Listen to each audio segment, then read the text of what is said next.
សូមក្រាបថ្វាយបង្គំព្រះថេរានុថេរៈគ្រប់ព្រះអង្គជាទីគោរពសក្ការៈបងប្អូនជនរួមជាតិដែលមានវត្តមានក្នុងដំណើរថ្មើរជើងគាំទ្ររាជរដ្ឋាភិបាលនៅកងកម្លាំងជួរមុខនៅពេលនេះ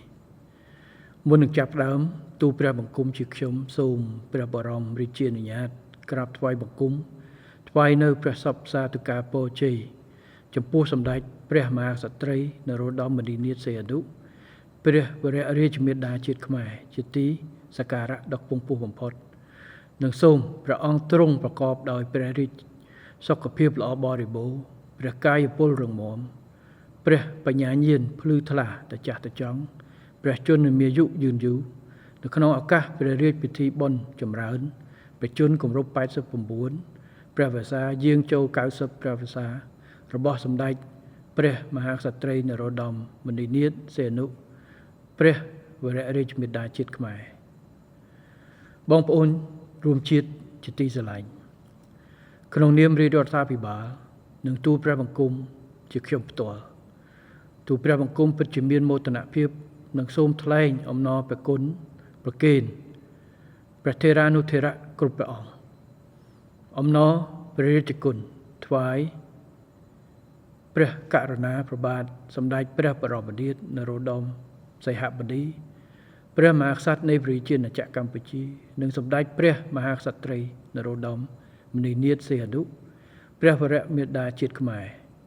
និងសូមអរគុណដល់បងប្អូនជនរួមជាតិទាំងអស់ដែលបានប្រោសព្រះរាជទានផ្ដ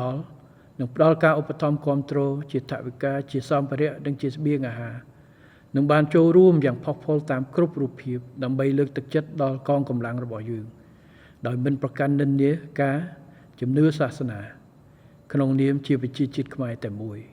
ដែលបង្ហាញឲ្យឃើញពីភាពរឹងមាំនៃខឿនការពារជាតិរបស់ប្រជាជនដើម្បីគ្រប់គ្រងដល់រាជរដ្ឋាភិបាលនិងកងកម្លាំងជួរមុខនៅក្នុងបុព្វហេតុការពារអធិបតេយ្យនិងបូរណភាពទឹកដីនៃប្រជាជាតិណាចក្រកម្ពុជារបស់យើងជាក់ស្ដែងការចូលរួមដ៏ច្រើនកុះករក្នុងដំណើរថ្មើរជើងដើម្បីគ្រប់គ្រងរាជរដ្ឋាភិបាលនិងកងកម្លាំងជួរមុខ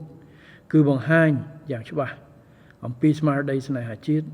ស្នេហាទឹកដីរបស់ប្រជាពលរដ្ឋខ្មែរនិងផ្ដល់នូវកម្លាំងចិត្តដ៏ខ្លាំងដល់រាជរដ្ឋាភិបាលនិងកងកម្លាំងជួរមុខដែលកំពុងបំពេញភារកិច្ចការពារបូរណភាពទឹកដីនិងឧត្តមប្រយោជន៍របស់ជាតិនិងប្រជាជនខ្មែរយើងទូលព្រះបង្គំជាខ្ញុំសូមវាយតម្លៃខ្ពស់ចំពោះសហភាពសហព័ន្ធយុវជនកម្ពុជាដែលបានផ្ដួចផ្ដើមគំនិតនិងរៀបចំនៅព្រឹត្តិការណ៍នេះឡើងនៅក្នុងកលៈទេសៈដ៏សំខាន់នេះទីតាំងវិមានឯករាជ្យដែលបងប្អូនជនរួមជាតិកំពុងជួបជុំនាពេលនេះគឺជានិមិត្តរូបនៃឯករាជ្យនិងអធិបតេយ្យជាតិខ្មែរក្នុងស្មារតីនេះក្នុងនាមរាជរដ្ឋាភិបាលកម្ពុជាទូលព្រះបង្គំជាខ្ញុំសូមរំលឹកដល់ព្រះរាជគណូបការៈដ៏ឧត្តមនិងថ្លៃថ្លាបំផុតរបស់ព្រះករុណាព្រះបាទសម្ដេចព្រះនរោត្តមសីហនុព្រះមហាវីរក្សត្រព្រះវររាជបិតាឯករាជ្យបូរណភាពទឹកដីនិងឯកភាពជាតិខ្មែរព្រះបរមរតនកោដ្ឋដែលបានបំពេញព្រះរាជបូជនីយកិច្ចយ៉ាងអង់អាចក្លាហាននៅក្នុងការដណ្ដើមឯករាជ្យជាតិពេញលេញជូនប្រជាជាតិកម្ពុជាកាលពីថ្ងៃទី9ខែវិច្ឆិកាឆ្នាំ1953និងការពារបូរណភាពទឹកដីកម្ពុជាតាមរយៈការទទួលបានជោគជ័យលើរឿងក្តីប្រាសាទព្រះវិហារនៅតុលាការយុត្តិធម៌អន្តរជាតិ ICJ កាលពីថ្ងៃទី15ខែមិថុនាឆ្នាំ1962ជ្រាបក្នុងឱកាសនេះផងដែរខ្ញុំក៏សូមថ្លែងអំណរគុណនិងដឹងគុណដល់រាជរដ្ឋាភិបាលនីតិកាលមុនក្រោមការដឹកនាំដ៏ខ្ពង់ខ្ពស់របស់សម្ដេចអគ្គមហាសេនាបតីតេជោហ៊ុនសែនចំពោះការដឹកនាំប្រទេសជាតិប្រកបដោយការលះបង់ការខិតខំប្រឹងប្រែងនិងទំនួលខុសត្រូវខ្ពស់បំផុតដោយតម្កល់ប្រយោជន៍ជាតិនិងប្រជាជនជាធំរហូតផ្ដល់សន្តិភាពពេញលេញតាមរយៈនយោបាយឈ្នះឈ្នះ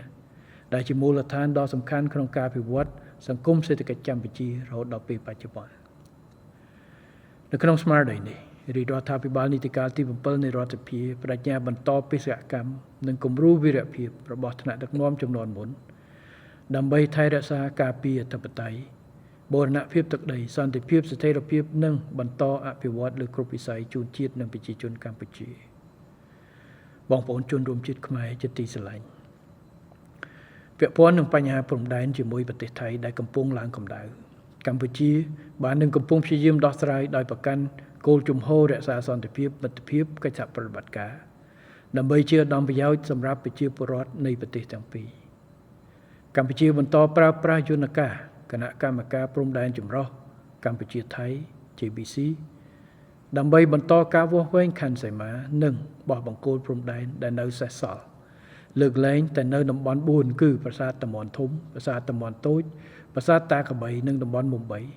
ដែលកម្ពុជាបានប្តឹងទៅតុលាការយុត្តិធម៌អន្តរជាតិ ICJ ដើម្បីជួយរកដំណោះស្រាយហើយលិខិតផ្លូវការបានប្រគល់ទៅឲ្យ ICJ កាលពីថ្ងៃច័ន្ទទី16ខែមិថុនាឆ្នាំ2025នេះកម្ពុជាជ្រើសរើសយកដំណោះស្រាយដោយសន្តិវិធីផ្អែកលើច្បាប់អន្តរជាតិតាមរយៈយន្តការ ICJ គឺដើម្បីថែរក្សាសន្តិភាពមិត្តភាពនិងកិច្ចសហប្រតិបត្តិការល្អជាមួយប្រទេសជិតខាងនិងសម្រាប់ជាឧត្តមប្រយោជន៍